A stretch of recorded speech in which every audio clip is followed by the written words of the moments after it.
Aujourd'hui, parlons des coups à long segment, les directs. Comment faire en sorte pour augmenter la puissance de tes directs. Et ça, c'est une chose que je vois chez bon nombre de boxeurs, c'est que certains boxeurs ont une difficulté à voir leurs deux directs puissants. C'est-à-dire que certains vont avoir un bon direct du bras avant, ils vont savoir justement pousser leur adversaire pour les empêcher de venir vers eux, mais ils vont avoir une difficulté à envoyer de lourds directs du bras arrière, surtout de l'envoyer de très loin. Parfois, c'est le contraire. Ils ont une très grosse facilité à pouvoir vraiment envoyer des gros directs du bras arrière, mais leur bras avant manque de punch. Et ben justement, dans cette vidéo, j'aimerais te donner des outils qui vont te permettre justement de pouvoir être efficace avec tes deux bras.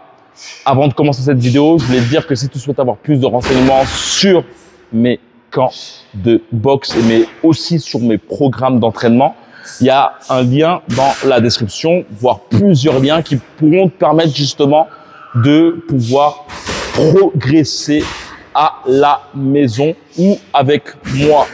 Il reste quelques places sur mes camps de boxe. Donc, si tu souhaites avoir plus de renseignements, il suffit simplement de cliquer sur le lien dans la description. On y go.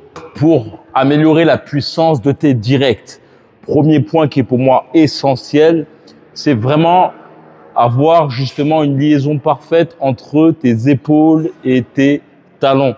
C'est-à-dire que entre envoyer une droite de la sorte et envoyer une droite lorsque tu envoies justement le mouvement du talon, cela te permet justement de pouvoir à la fois justement avoir ton épaule qui va justement aller plus vers l'avant, mais ça va te permettre surtout de pouvoir prendre l'énergie du bas du corps.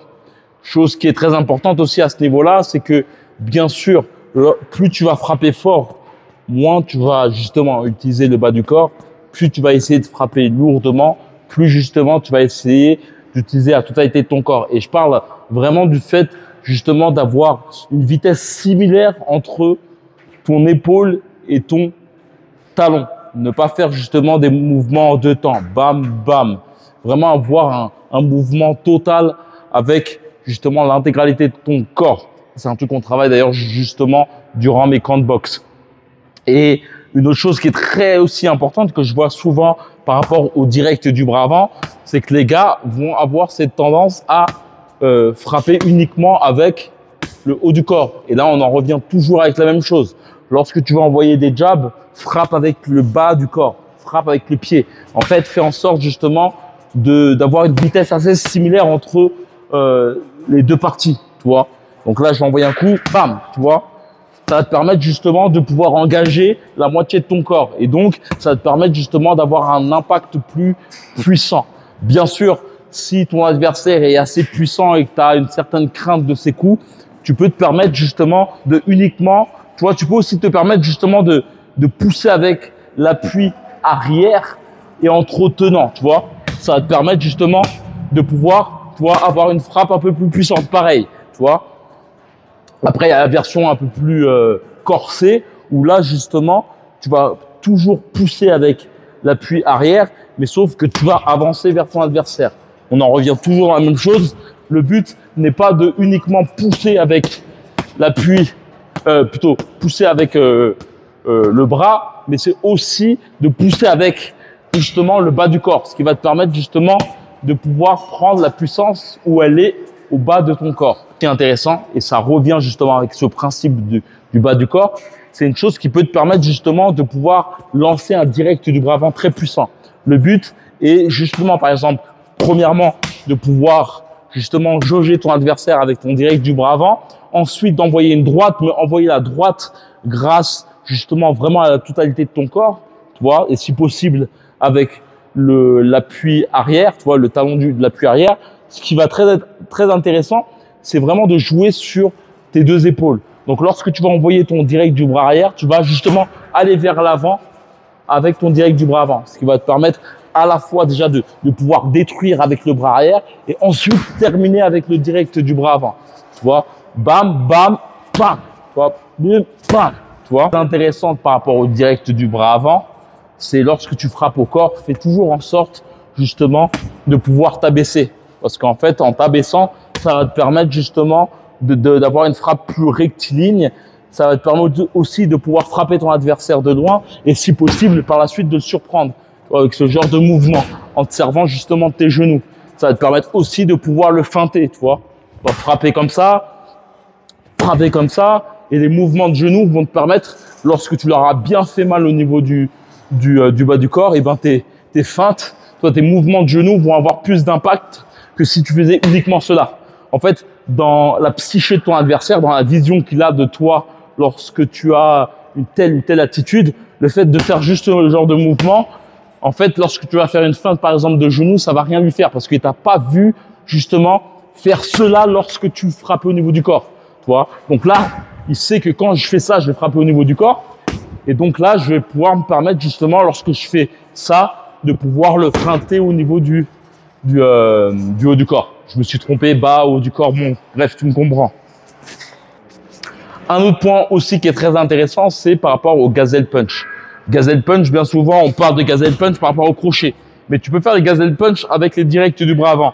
Et ça rejoint un combat que j'ai vu justement de Ricky Hatton qui faisait face à un boxeur qui s'appelle Tzu Tzu. Là, je te parle d'un combat qui est vraiment à l'ancienne. Tzu Tzu, il a d'ailleurs un fils. Je me rappelle plus de leur prénom. Mais son fils avait fait face à Fundura, un gigantesque boxeur. Un combat qui était très intéressant à regarder d'ailleurs. Et pour ce truc, c'est que Hatton, ce que faisait Hatton, c'est que ce dernier, et ça c'est un truc qu'a pu faire Madrinov face à Terence Crawford, ce qui a permis justement à Madrinov de pouvoir contenir justement la créativité de Terence Crawford, c'est justement d'effectuer justement des sortes de gazelle punch avec des directs du bras avant pour ensuite se placer plus facilement au niveau du corps de leur adversaire.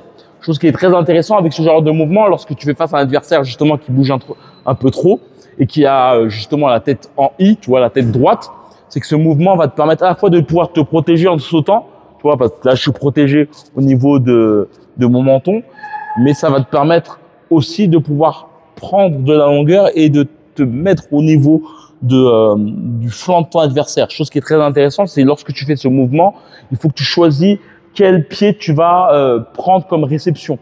Comme ça va te permettre, tu vois, si je me mets au niveau de la jambe arrière, je vais frapper directement avec l'hypercute et ensuite, même pourquoi pas avec les crochets.